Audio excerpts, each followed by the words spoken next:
আমার বোন আর মাসি আমাদের সাথে দেখা করার জন্য ইউএস থেকে এসেছিল লাস্ট উইক। আর তাই ওকে জিজ্ঞেস করেছিলাম তুই কি খাবি, তো ও বললো আমার হাতের নাকি ফুলকপির রোস্ট আর মোরগ পোলাও খাবে।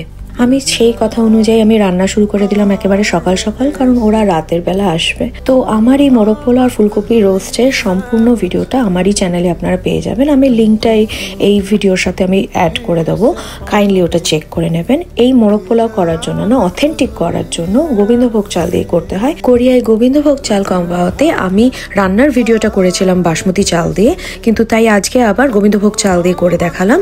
আপনারা অবশ্যই গোবিন্দভোগ চাল দিয়ে রান্নাটা করার চেষ্টা করবেন। জলের পরিমাণ ঠিক নিলে পোলাও একদম ঝরঝরে হবে। দেখুন কিরকম ঝরঝরে হয়েছে। রান্না বান্না সেরে রাতের দিকে পৌঁছে গেছিলাম এয়ারপোর্টে ওদেরকে রিসিভ করতে।